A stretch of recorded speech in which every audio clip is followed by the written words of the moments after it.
Hello everyone और स्वागत है आपका एक और नए Q&A वीडियो में। तो आज की वीडियो में हम लोग बात करने वाले जो कि मैंने आपसे थोड़े दिन पहले स्टोरीज लगाई थी और कम्युनिटी पोस्ट की थी यूट्यूब पे। तो उस पे कुछ क्वेश्चंस वगैरह तुम लोगों के आए थे, तो सबसे पहले वो क्लियर करेंगे। उससे पहले 3 इंपॉर्टेंट बातें मेरे पास है जो कि मैं तुम लोगों को बताना चाहता हूँ। पहली चीज़ तो कि मैं जॉब से रिलेटेड अभी वीडियोस कुछ डाल नहीं रहा, क्योंकि ऑलरेडी मैंने कुछ प्रोजेक्ट्स बना रखे जिसके ऊपर मैं अभी काम कर रहा था। तो मैंने सोचा क्यों ना पहले उनको निपटा लिया जाए, उसके बाद में जो भी मेरे पास अपडेट्स आएंगे मैं वो आपको शेयर कर दूंगा। तो इस वीडियो में कुछ अपडेट्स मैं अभी देता हूँ। पहली चीज़ तो R1 RCM के लिए मुझे कंसल्टेंसी के नंबर पूछे जा रहे थे कि भाई आपके पास कंसल्टेंसी का नंबर आया नहीं। तो अब मेरे पास कंसल्टेंसी का नंबर अवेलेबल है। आप में से कुछ भाई ने मुझे दिया था जो उसके थ्रू लगे थे, तो मैंने अभी तक उससे बात नहीं की है। मैं आज ही बात करके आप लोगों को प्रोवाइड करना शुरू कर दूंगा, जिससे आपको R1 RCM डायरेक्ट ना जाना पड़े, घर से ही आपके इंटरव्यूज वगैरह हो जाए जैसे कंसेंट्रिक्स में हम लोग कराते थे। ठीक है। सेकंड चीज, EXL की हायरिंग रिलेटेड बात थी। जो क्वेश्चन मुझसे किए जा रहे थे कि भाई हायरिंग कब चालू होगी, हायरिंग कब चालू होगी। तो दिवाली की वजह से अभी उन्होंने हायरिंग रोक रखी है बिल्कुल। तो आफ्टर दिवाली, वो भी 1 के बाद या फिर सैटरडे संडे 1 के बाद, जो भी सैटरडे संडे पड़ेगा उसके बाद से वो हायरिंग करना शुरू कर देंगे। वर्क फ्रॉम होम का अभी भी कंफर्म नहीं है।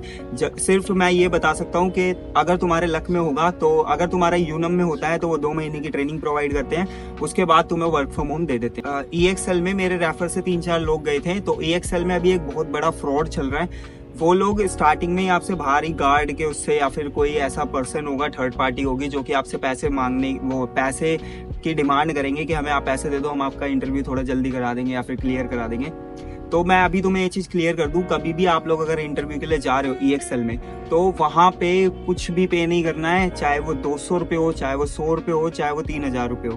क्योंकि अभी मेरे पास इंस्टाग्राम पे मैंने एक को रेफर किया था, उसने मुझे बताया कि मेरे से 3000 रुपये लिए और मुझे बोला कि भाई आपका इंटरव्यू क्लियर करा देंगे। बट ऐसा कुछ भी नहीं हुआ। जैसे मैं बाहर आई ऐसा कुछ भी नहीं था कि वहाँ पे वो बंदा भी नहीं मिला और वो इंटरव्यू भी क्लियर नहीं हुआ, और जैसा सबके साथ हुआ वैसे ही हुआ और उसको घर भेज दिया। तो मैं ये हर वीडियो में बोलता हूँ और इस वीडियो में भी बोलूंगा, चाहे मैं कोई भी कंसल्टेंसी का नंबर आपको प्रोवाइड करता हूँ या कभी भी कहीं पे भी रेफर करता हूँ, तो भाई कहीं पे भी आपको पैसे पे नहीं करने हैं। ठीक है। अपना जाओ, इंटरव्यू दो, और रिजल्ट्स पे जो भी आपको प्रॉब्लम हो रही है, रिजल्ट वहाँ पे नहीं बताया है या फिर थोड़ा लेट हो रहा है, तो आप मुझे इंस्टाग्राम पे पूछ लो, मैं DM के रिप्लाई कर देता हूँ। कभी इनकेस कभी लेट होता है तो यार तुम लोग समझ जाया करो कि मैं किसी काम में बिजी हूँ, क्योंकि मेरे भी बहुत सारे ऑलरेडी काम होते हैं। तो मैं देर सवेर आपको मैसेज कर ही देता हूँ, रिप्लाई कर ही देता हूँ, तो थोड़ा सा वेट कर लेना। ठीक है। CNX के वर्सन से रिलेटेड मैं आपको क्वेश्चन प्रोवाइड कर देता हूँ। तो उसमें ना एक छोटा सा इश्यू सबको ये आ रहा है कि फिल इन द ब्लैंक्स के आंसर नहीं पता लग रहे लोगों को कि फिल इन द ब्लैंक्स पे आंसर्स कहाँ पे है। तो जो लाइन लिखी हुई है ना, उसके आंसर के आगे पीछे जो डैश वाला ऑप्शन होता है ना, वो लगा होगा। तो जो वर्ड के आगे पीछे डैश का ऑप्शन हो, वही तुम्हारा आंसर है, उसी को तुम्हें वहां पे टाइप करना है। परसेंट में अगर तुम्हें कोई भी प्रॉब्लम हो रही है ना, तो परसेंट से रिलेटेड मैंने एक लाइव टेस्ट की वीडियो डाल रखी है, वहां पे जाके आप लोग चेक कर लेना, आपको आइडिया हो जाएगा। अब तो CNX में ऐसा हो रहा है कि हायरिंग प्रोसेस बहुत ज्यादा ईजी कर दिया है, जिसकी वजह से अगर आप थोड़ा सा भी ऊपर नीचे अगर होता है ना आपके इंटरव्यू में, तो वो इजीली आपको क्लियर कर देते हैं। एक भाई ने मुझसे पूछा था कि भाई आपका जो शिफ्ट टाइमिंग है, वो आपके प्रोसेस में सुबह की कोई शिफ्ट टाइमिंग नहीं है। देखो EXL में जिस प्रोसेस में मैं काम करता हूँ, यूनम में, वहाँ पे सिर्फ 2 शिफ्ट टाइमिंग्स है। एक है आपकी 6:30 से मॉर्निंग में 3:30 बजे तक, और एक है आपकी शाम को 4:30 से रात को 1:30 बजे तक। तो यही 2 शिफ्ट टाइमिंग यूनम में चलती है। बाकी EXL अलग अलग प्रोसेस भी रखता है, एज लाइक आपका कंसेंट्रिक्स हो गया जिसमें अलग अलग तरह के प्रोसेसेस हैं। तो आपका जिस प्रोसेस में होता है उसमें क्या शिफ्ट टाइमिंग चल रही है, मुझे उसका आइडिया नहीं है, क्योंकि मैं अभी तक ऑफिस गया नहीं हूँ और मेरी अभी तक किसी एम्प्लॉय से ज़्यादा बात नहीं हुई है। तो आप एक बार जब जाओगे इंटरव्यू देने, तो वहाँ पे आप कंफर्म कर लेना कि आपको कौन सी शिफ्ट टाइमिंग दी जाएगी, या फिर अगर कोई अलग शिफ्ट टाइमिंग भी होती है, तो आप कोई अपना इशू है या फिर कोई ज़्यादा मेजर प्रॉब्लम आ रही है उस शिफ्ट टाइमिंग में जो आपको मिली है उसमें काम करने में, तो आप वहाँ पे बोल सकते हो कि मुझे ऊपर नीचे थोड़ा कर दो, तो वो लोग कर देते हैं, ऐसा कोई इशू नहीं है। Now moving forward to non voice process. देखो कुछ क्वेश्चंस ऐसे भी थे जो कि मुझसे पूछ रहे थे कि भाई इंग्लिश मीडियम में होते हैं कि सारे इंटरव्यूज। सबसे बेसिक चीज है कि आपको कभी भी किसी भी MNC में इंटरव्यू देना है तो वो इंग्लिश में ही होगा, चाहे वो किसी भी प्रोसेस के लिए कर रहे हो।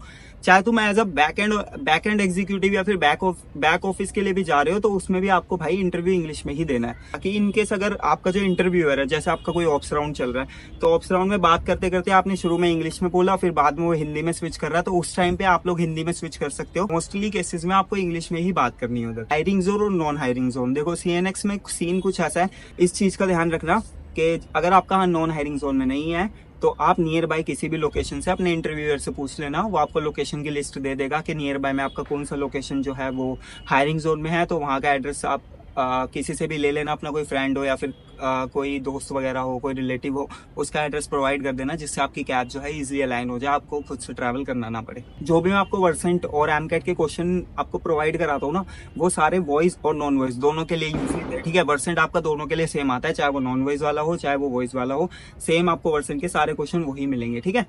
तो आपको अगर कुछ भी प्रॉब्लम हो तो आप मुझे जॉब से रिलेटेड इंस्टाग्राम पे मैसेज कर लेना। मेरे से कुछ लोग पूछते हैं कि भाई आप जो पैराशूट पैंट्स लेते हो वो कहाँ से लेते हो, आप जो कपड़े खरीदते हो वो कहाँ से खरीदते हो। मोस्टली केसेस में मैं ऑनलाइन शॉपिंग करता हूँ मिंत्रा से और अजियो से। और जो पैराशूट पैंट्स मैंने जितनी भी अभी तक स्टोरी और पोस्ट डाल रखी है इंस्टाग्राम पे, और जो मैंने एक स्पेसिफिक वीडियो भी बनाई थी यूट्यूब पे इसके लिए, तो मैं मोस्टली ये सब खरीदता हूँ सरोजनी नगर, पालिका मार्केट। और जो भी मेरे जीन्स होते हैं, शर्ट्स होती है और टी शर्ट्स होती है, वो मैं ऑनलाइन मिंत्रा से खरीदता हूँ। जैसे अगर आप मान लो मैं 100 रुपए की कुछ भी पैंटें खरीद रहा हूँ ना, तो वो 2 या 3 महीने चलेगी, इससे ज्यादा नहीं चलेगी। तो मैं आपको रेकमेंड ये करूंगा, आप जो भी जीन्स वगैरह लेना चाहते हो, जो भी शर्ट्स वगैरह लेने चाहते हो, एक ट्रस्टेड वेबसाइट से खरीदो, क्योंकि ये लोग पैसे थोड़े से ज्यादा लेते हैं लेकिन क्वालिटी ऐसी देते हैं कि आपका 8-9 महीना ईजिली कट जाता है। और इनके जो स्टिचिंग होती है और जो आपकी फिटिंग होती है वो आपकी बॉडी टाइप के हिसाब से ही आती है। वहाँ पे आप सेलेक्ट कर सकते हो, आप अपनी वेस्ट साइज सेलेक्ट कर लेना। और स्ट्रेट फिट हो गया, मेरे को सबसे ज्यादा पसंद है स्ट्रेट फिट। मैं ज्यादा बैगी पैंट्स नहीं पहनता, स्ट्रेट फिट रेकमेंड करूंगा मैं, चाहे कोई भी बॉडी टाइप हो आपका। आई होप इस वीडियो में मैंने सारे क्वेश्चंस क्लियर कर दिए होंगे। कुछ क्वेश्चंस अगर रहते हैं तो भाई आप मुझे इंस्टाग्राम पे मैसेज कर देना, मैं स्टोरी डालता रहता हूँ हर महीने Q&A के लिए। और हर महीने मैं वीडियो डालूंगा Q&A पे, क्योंकि मुझे ऐसा लग रहा है कि भाई कमेंट्स बहुत सारे होते हैं और मैं कुछ कमेंट्स मिस भी कर रहा हूँ शायद से, मुझे ऐसा लग रहा है। तो इसलिए Q&A वीडियो मैं हर महीने डालूंगा, तो आप मुझे इंस्टाग्राम पे मैसेज कर देना। और इस वीडियो के कमेंट सेक्शन में जो भी आपकी क्वेरी हो, जो भी आपके क्वेश्चन हो, आप मुझे बता देना, मैं रिप्लाई कर दूंगा। तो thanks for watching, keep supporting, keep loving. और एक चीज और बोलनी थी, मेरे जो सब्सक्राइबर्स हैं जो मेरी वीडियोस देखते हैं, उसमें से अनसब्सक्राइब जो है वो 92% ऐसे लोग हैं जो मुझे सब्सक्राइब नहीं करते लेकिन मेरी वीडियो देखते हैं और रेगुलर बेसिस पे मेरी वीडियो देखते हैं, मुझे इंस्टाग्राम पे रिप्लाई भी करते हैं, मुझे वहाँ पे फॉलो भी नहीं करते। स्टिल मैं उन लोगों की हेल्प करता हूँ। तो एक छोटी सी हेल्प मुझे तुम लोगों से चाहिए कि भाई अगर तुम ये वीडियो देख रहे हो और तुमने अभी तक सब्सक्राइब नहीं किया है तो प्लीज सब्सक्राइब कर देना। और हैप्पी दिवाली आप सभी को।